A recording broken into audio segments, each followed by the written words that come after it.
কি খবৰ আপোনালোকৰ?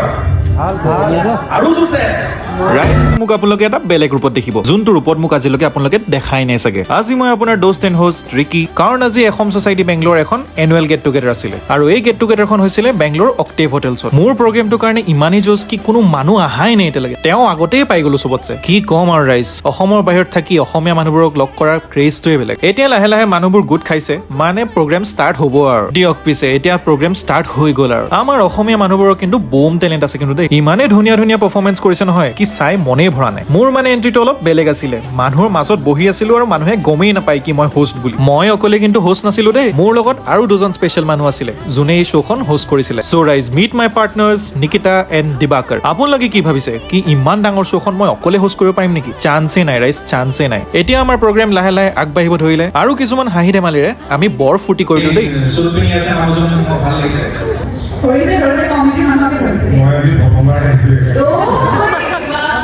এনেকেই হাঁহি ধেমালিৰ মাজতে আমাৰ কণ কণ মাইনাবোৰে বৰ ধুনীয়া ডান্স পাৰফৰ্মেঞ্চ এটা কৰিলে, আৰু পাৰফৰ্মেঞ্চবোৰৰ মাজে মাজে মই আমাৰ ৰাইজৰ লগত অকণ কুইজৰ গেমো খেলিলো।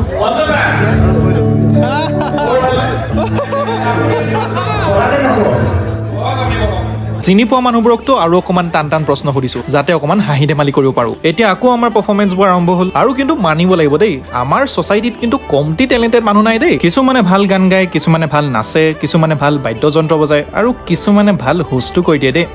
দিয়ক দিয়ক, বহুত তাৰিফ হ'ল। নাও বেক টু দ্য পাৰফৰ্মেঞ্চেছ এগেইন। কোনোবা এজনে যদি ভালকে গাই আছে, তেওঁ মই ফ্ৰেমখন এৰিয়ে দিব নোৱাৰো মানে অকলে। কি কৰিব আৰু ৰাইজ, এইটো পাৰফৰ্মেঞ্চ চাই পেলাই মই গম পালো কি এওঁ বোলো চাৰেগাঁৱৰ টপ 15 পাৰফৰ্মাৰ্ছৰ ভিতৰত আছিলে, আৰু তেওঁ বোলে মেইন তেজপুৰৰে হয়। মই এনেই নকওঁ তো তেজপুৰৰ মানুহবোৰ টেলেণ্টেড বুলি, বুজাবোৰে বুজিছে আৰু দেই। এতিয়া পাৰফৰ্মেঞ্চেছবোৰ চেছ হোৱাৰ পিছত নাও ইটছ ফাইনেলি টাইম ফৰ চাম পেইড পূজা। খোৱাৰ লাইনটো চাওক না, কি মস্ত লাইন। ময়ো সেই লাষ্টৰ পৰাই আৰম্ভ কৰিব লাগিল হয়, কিন্তু শামীম ভাইয়ে মোকো মাজত সুমিয়াই দিলে আৰু। ৰ'ব, আৰু এটা কথা ক'বলৈ পাহৰিছো নহয়, আজি দিনৰ খানাটো মানে অসমী ফালৰ পৰা আছিলে।